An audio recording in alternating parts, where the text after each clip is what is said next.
এদিকে আসন্ন শারদীয় দুর্গোৎসবকে সামনে রেখে দেশের বিভিন্ন স্থানে প্রতিমা নির্মাণ থেকে শুরু করে মণ্ডপ সাজসজ্জা সবখানি চলছে শেষ মুহূর্তের ব্যস্ততা। পূজা মণ্ডপগুলোতে নিরাপত্তা ও আইন শৃঙ্খলা বজায় রাখতে কঠোর প্রস্তুতি নিয়েছে প্রশাসন।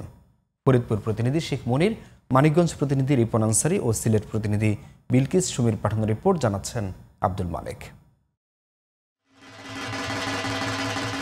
ফরিদপুরে বরাবরই উৎসবমুখর পরিবেশে চলছে শারদীয় দুর্গাপূজার আয়োজন।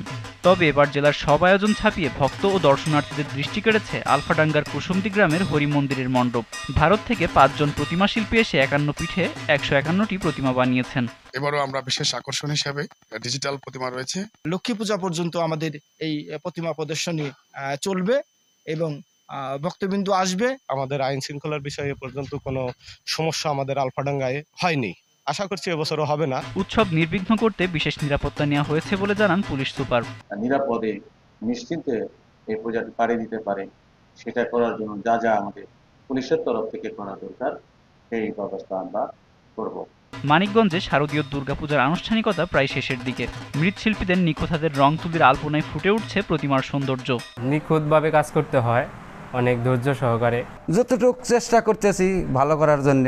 পূজা মণ্ডপগুলোর নিরাপত্তা নিশ্চিত করতে সব ধরনের প্রস্তুতি নেওয়ার কথা জানান আয়োজকেরা। পুলিশ প্রশাসন, আর্মি প্রশাসন, জেলা প্রশাসন সকল পর্যায় থেকে আমাদের তত্ত্বাবধান করছে। শারদীয় দুর্গাপূজাকে সামনে রেখে সাজছে সিলেট। প্রতিমা তৈরি, মণ্ডপের সাজসজ্জা, আলোকসজ্জা আর নানা আয়োজনে ব্যস্ত সময় পার করছেন সনাতন ধর্মাবলম্বীরা। পূজা মণ্ডপের কাজ মনে করেন গতবার থেকে এবার গভীরভাবে কাজ করা হচ্ছে, কিংবা এবার ডিজাইনটাও অন্য ধরনের। এবারে পূজাটা আশা করছি শান্তিপূর্ণভাবে সম্পন্ন যাতে হয় আর কি। গত রোববার মহাশুভলয়ের মধ্য দিয়ে শুরু হয় এবছরের দুর্গাপূজার আনুষ্ঠানিকতা। আব্দুল মালেক, জিটিভি নিউজ।